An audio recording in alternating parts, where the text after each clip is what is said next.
오늘 본문의 말씀은 나사로 부활 사건이 기록이 되고 있습니다. 요한복음 11장 전체가 나사로의 부활 사건을 중심으로 전개되고 있는데, 성경에 예수님이 3일 만에 부활하신 사건과 이 나사로가 나흘 만에 부활했던 이 사건이 굉장히 중요한 중심의 축을 이루어내고 있습니다. 만약 예수님의 부활과 나사로의 부활이 존재하지 않았다고 한다면 오늘 이 땅에 기독교는 절대로 세워지지 않았을 것이고 전 세계 교회는 존재하지 않을 것입니다. 역사도 AD와 BC로 나누어지지 않을 것이고 이 땅의 죽음 다음의 영원한 영생과 부활의 소망은 전혀 우리에게 밝혀지지 않았을 것입니다. 그러나 예수 그리스도께서 죽은 지 3일 만에 부활하시고 죽은 나사로가 나흘 만에 부활했던 이 사건을 중심으로 예수님은 나는 생명이요 부활이라고 말씀하시고 이 예수 그리스도를 믿는 모든 자들이 영원한 부활의 생명으로 거듭나게 된다는 사실을 우리에게 말씀하고 있습니다. 요한복음 11장 전체를 읽어보시면은 나사로의 부활 사건을 우리가 접하면서 몇 가지 질문들을 하나님 앞에 던지게 됩니다. 그것은 이 나사로가 병들어 죽게 되었을 때 가족들이 예수님에게 급전을 쳤습니다. 나사로가 지금 병들어서 오늘 내일 하고 있는데 선생님 빨리 좀 와서 우리 나사로를 좀 고쳐주십시오. 우리 오빠를 좀 고쳐주십시오. 그런 급전을 예수님이 받고 제자들도 다 알고 있었습니다. 그런데 예수님은 움직이지 않으십니다. 그렇게 사랑했고 그렇게 개인적인 애착관계가 강했던 이 나사로가 죽게 생겼는데 이적을 행하시고 기적을 행하셨던 예수님께서 빨리 달려가셔서 이 나사로의 병을 고쳐주시면 좋았을 텐데 예수님은 전혀 움직이지 않으십니다. 왜 죽어서 장사 지낸 지 나흘 후에 이제 예수님이 베다니에 나타나십니다. 왜 그렇게 하셨을까? 이미 죽어서 이제 시신이 부패되고 썩은 냄새가 나고 있는데 왜 이때 사이에 예수님이 이 베다니에 오시게 되었을까? 그리고 이제 나사로를 부활한 몸으로 만나기 위한 과정 속에서 이 무덤 앞에 큰 바위돌이 막고 있었는데 예수님께서 그 바위돌을 치우지 않으십니다. 그리고 주위에 있는 사람들에게 이 바위돌을 옮기라고 말씀하십니다. 무에서 유를 창조하시고 죽은 자를 살려내실 수 있는 권세와 능력이 있는 예수님께서 얼마든지 바위돌을 그냥 입김만 불어도 바위가 날아갈 수도 있고 그냥 손만 이렇게 져도 그 바위가 움직여줄 수 있을 텐데 예수님은 사람들이 그 바위돌을 옮기기까지 오랜 시간 동안 기다리고 계십니다. 왜 그렇게 하셨을까? 또 나사로가 무덤에서 나왔을 때 온 몸이 배로 온 몸을 동이고 있었습니다. 장례를 치렀기 때문에 시신을 전부 다 감싸고 있었습니다. 그것을 예수님께서 부활한 나사로를 보고 한번 안아주시고 얼마든지 예수님이 그 배를 다 풀어주실 수도 있고 그냥 말씀만 하셔도 나사로의 몸에 얼고 묶고 있는 모든 굴레는 풀어질 자다 하면은 다 풀어져 버릴 수도 있을 텐데 예수님은 사람들에게 너희가 나사로의 몸에 감고 있는 이 배를 다 풀어줘라. 그리고 나사로의 얼굴에 이렇게 씌워져 있는 수건도 좀 벗겨줘라. 사람들에게 그 일을 예수님은 왜 부탁하셨을까? 이런 여러 가지 질문들을 우리가 가질 수가 있습니다. 그런 질문들을 마음에 품고 오늘 말씀을 함께 생각해 보겠습니다. 먼저 이 무덤 속에 있었던 나사로가 언제 살아났을까? 오늘 요한복음 11장 43절에 보시면요, 나사로야 부활하라 이렇게 말씀하지 않습니다. 죽은 나사로야 살아나라 이렇게도 말씀하지 않습니다.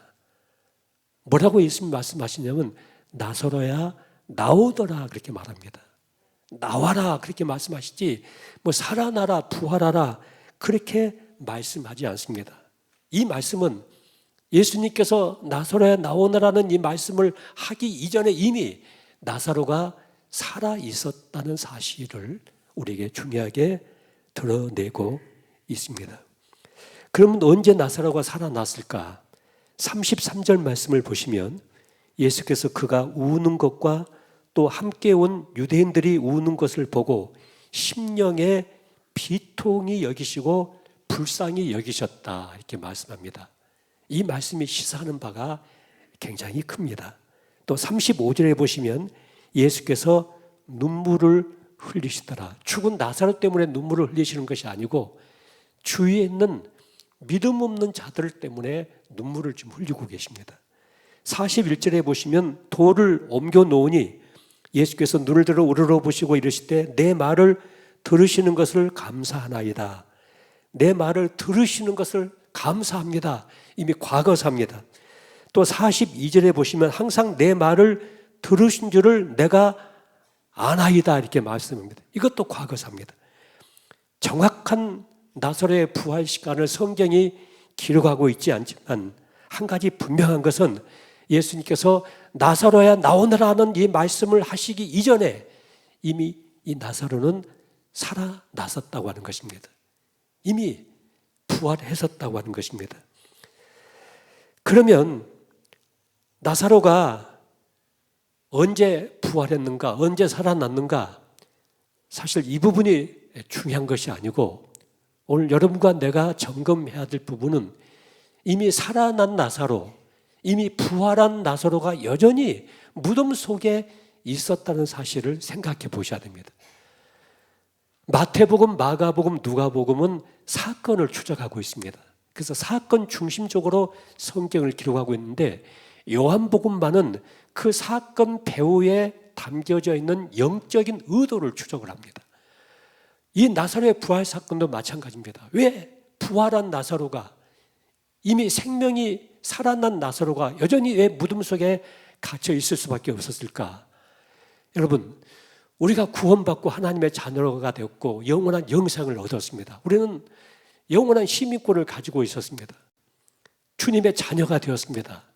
그럼에도 불구하고 나사로처럼 우리가 구원을 받았고 우리에게 영원한 영생이 있음에도 불구하고 여전히 나사로처럼 무덤 같은 상황 속에 내가 얼마든지 처해 있을 수 있다는 사실을 생각해 보셔야 됩니다. 지나간 과거의 어떤 제약 때문에 또 지나간 어떤 상처와 아픔 때문에 다시는 생각해 보고 싶지 않는 어떤 기억이 주는 충격 때문에 우리는 구원받았음에도 불구하고 하나님의 자녀가 되었음에도 불구하고 여전히 죄책감과 정죄감에 묶여있고 여전히 빛 가운데로 옮겨질 수밖에 없는 하나님의 자녀가 되었지만은 여전히 어둠 속에 머물고 있는 그런 삶이 구원받은 하나님의 자녀들에게 얼마든지 일어날 수 있는 것입니다. 그리고 여기 지금 앉아서 함께 예배하고 있는 여러분 속에도 얼마든지 이 나사로와 같은 사건이 재현될 수가 있는 것입니다. 여러분, 이것 아니면 안 된다고 움켜잡고 있는 것들이 있습니다. 그것이 돈일 수도 있고 우상일 수도 있고 그것이 명예일 수도 있고 쾌락일 수도 있습니다. 그리고 이것만이 내 인생을 이 땅에서 지탱할 수 있다고 생각하는 세상적인 것일 수 있습니다. 그런 모든 것들이 있는 한 우리는 여전히 구원은 받았지만은 어둠 속에 머물고 있는 무덤 속에 갇혀 있는 삶을 살아갈 수밖에 없습니다. 요한복음 10장 10절을 보시면 예수님이 이 땅에 오신 목적을 두 가지로 말씀하십니다. 내가 온 곳은 양으로 생명을 얻게 하고, 다시 말해서 여러분과 나로 하여금 구원을 받게 하고 더 풍성히 얻게 하기 위해서 왔다고 말씀하십니다. 여러분, 우리가 구원받기 위해서 예수 믿는 것이 전부라고 한다면 오늘 밤에 우리가 죽으면 다 구원받습니다. 자, 천국 갑니다.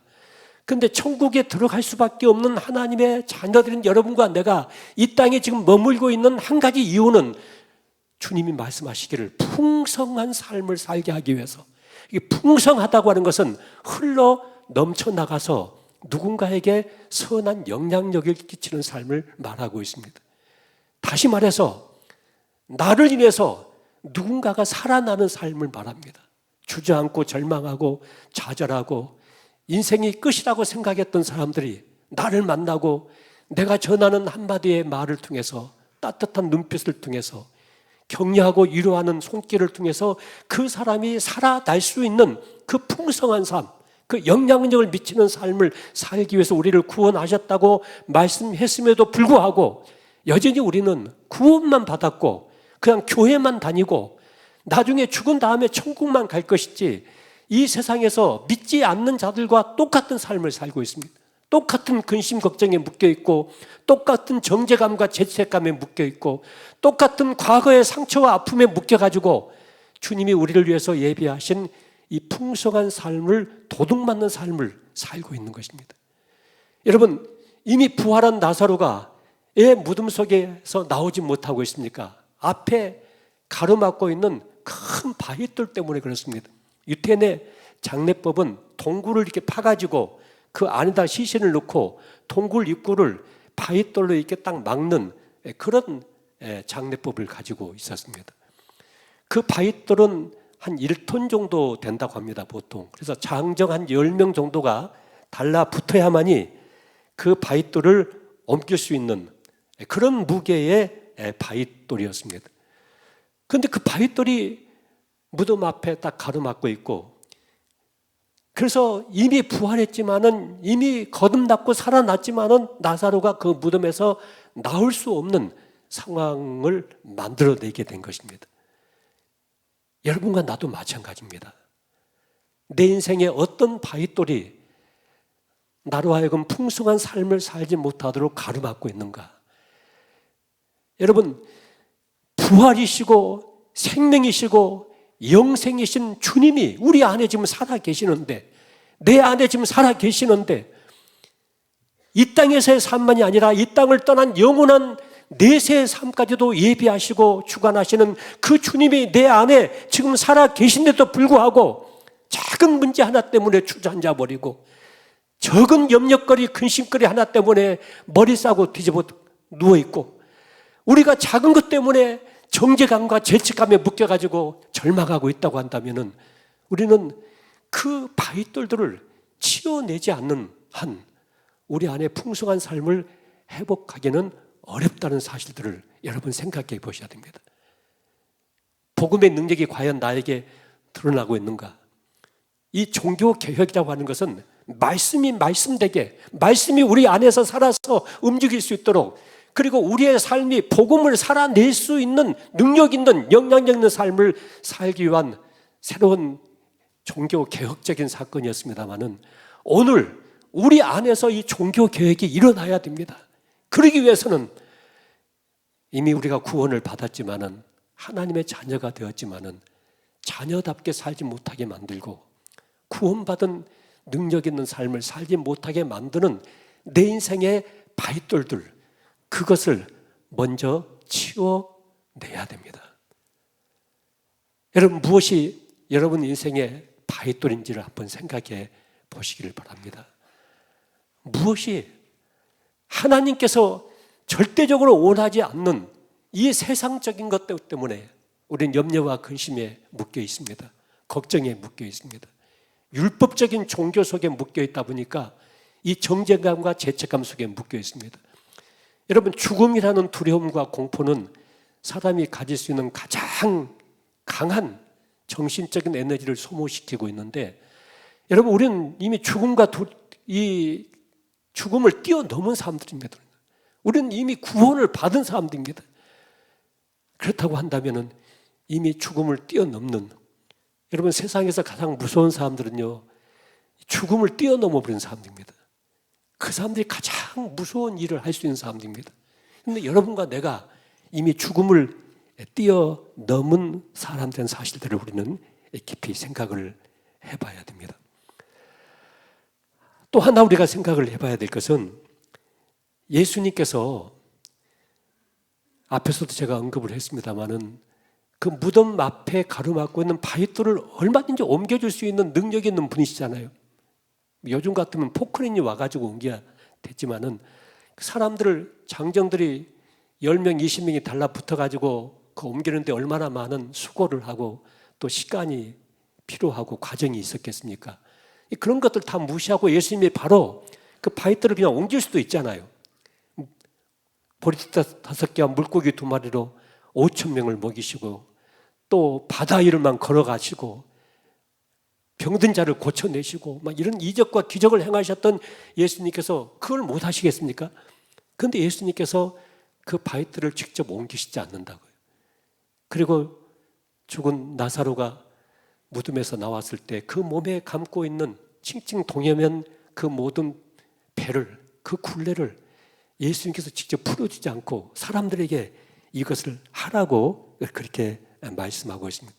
자, 이 부분이 굉장한 우리의 인생을 풀어갈 수 있는 또 신앙을 개혁할 수 있는 중요한 영역의 한 부분이라고 말할 수가 있습니다.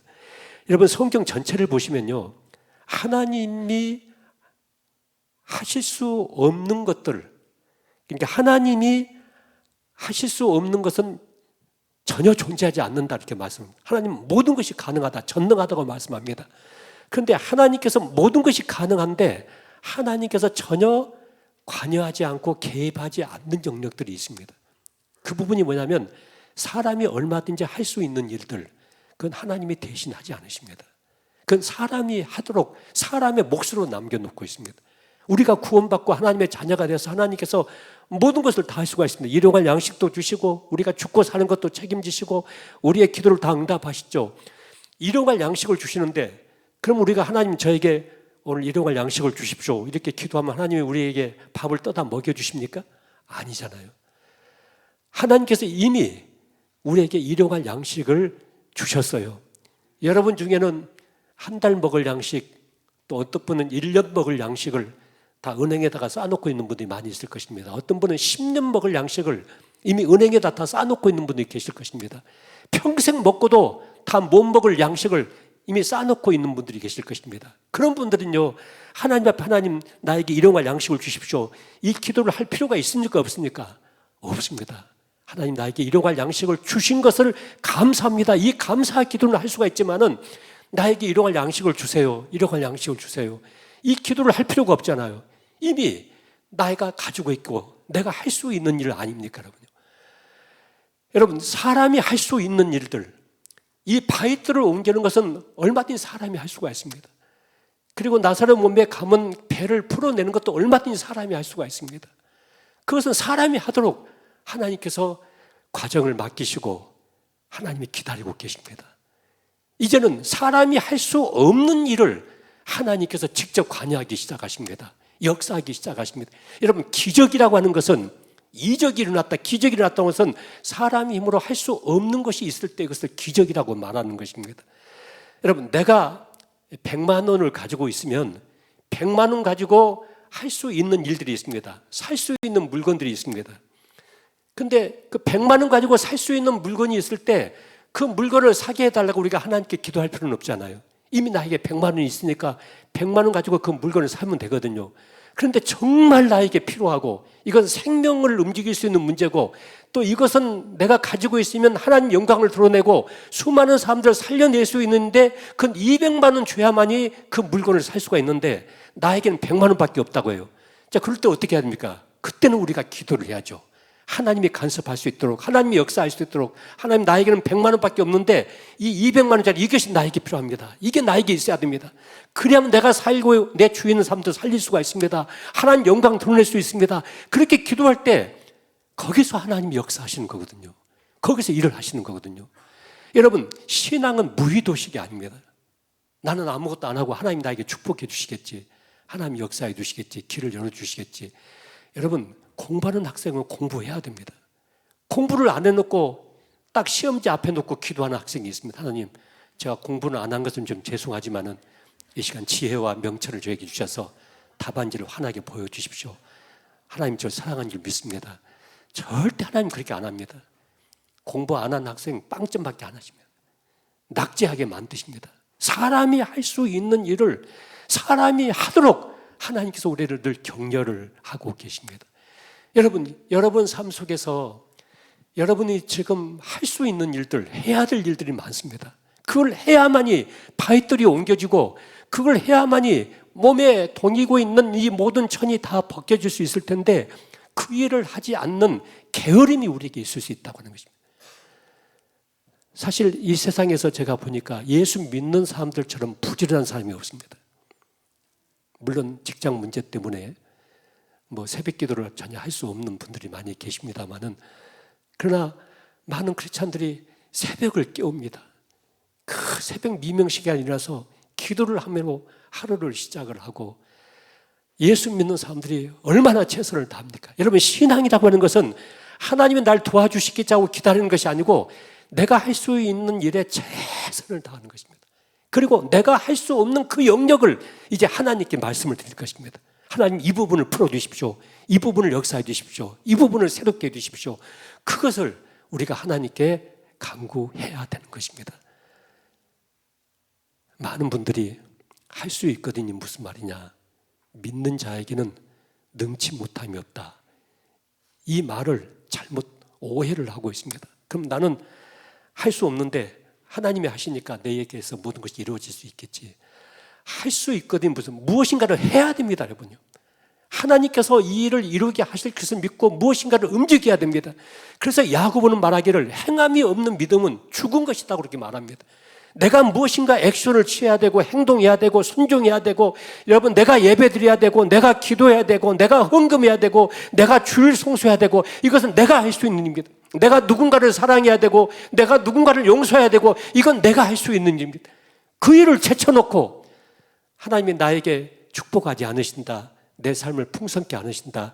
이렇게 말하고 있는 것은 매우 잘못된 우리의 신앙의 모습이 될 수밖에 없는 것입니다. 마지막 여러분에게 말씀을 드릴 것이 있습니다. 하나님은 하나님의 때에 하나님의 방법으로 일을 하십니다. 여러분 오늘 20절 말씀 보시면요, 예수님께서 나사로가 죽은 지 나흘 되던 날 이제 드디어 이 베다니에 나타나십니다.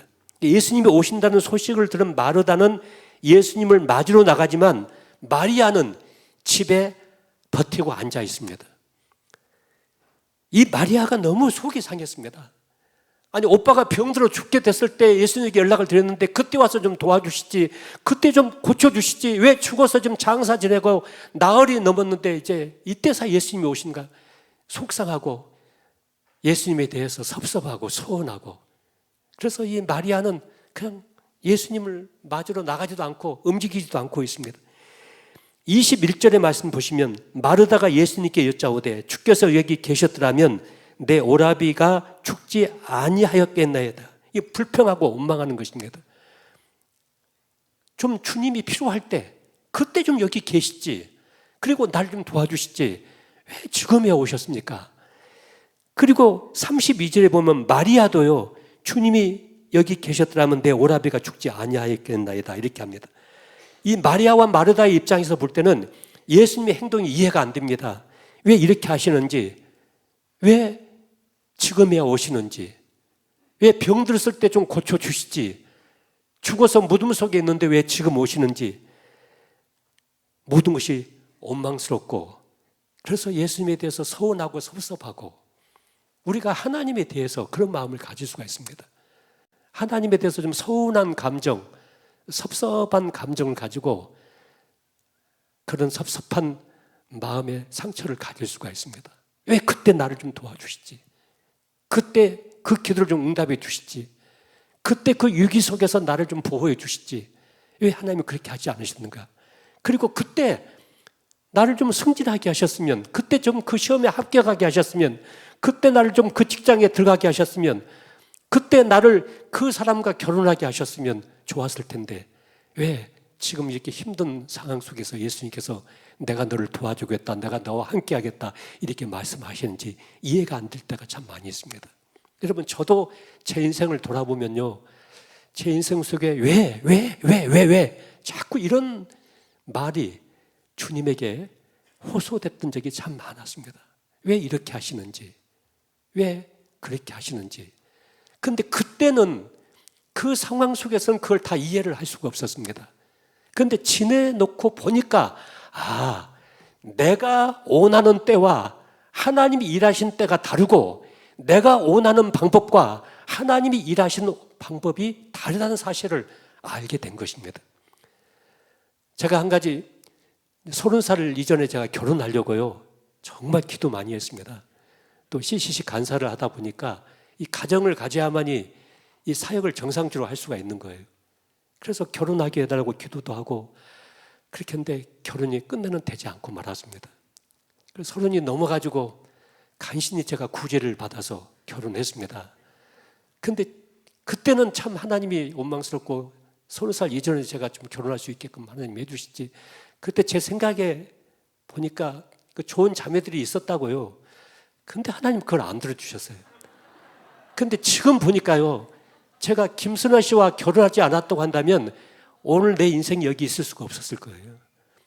정말 김선아 씨와 결혼할 수 있게끔 하나님께서 만들어 주신 것이 내 방법은 아니었어요. 내 때는 아니었어요. 그러나 하나님의 때에 하나님의 방법을 하셨는데 그게 내 인생의 베스트가 됐어요. 최고가 됐어요.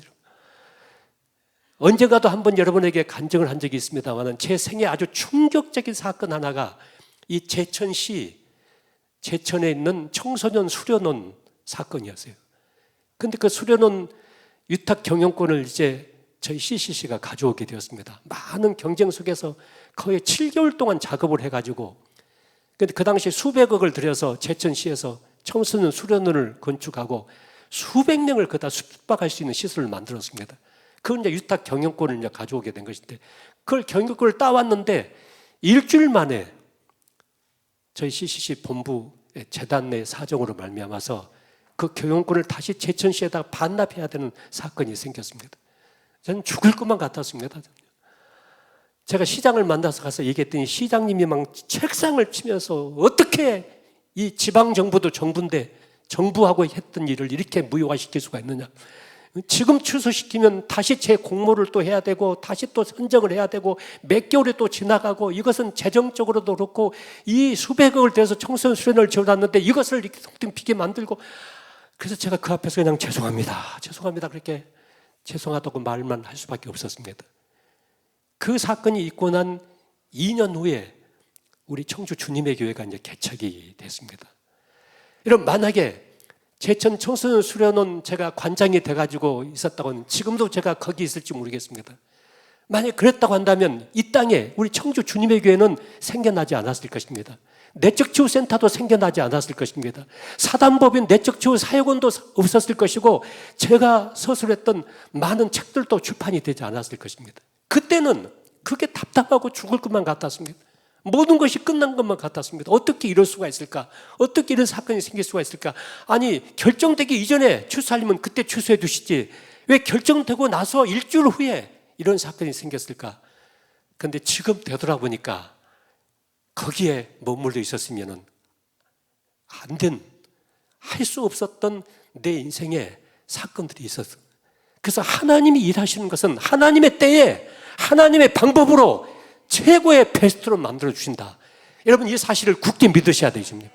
지금 여러분들 마음속에 뭔가 안 되고 뭔가 이루어지지 않고 뭔가 내 뜻대로 안 되고 기도가 응답이 안 되고 내가 원하는 소원이 이루어지지 않는 것 때문에 불평하고 불면하고 짜증내고 원망하고 한숨 쉬고 있을 수가 있어요.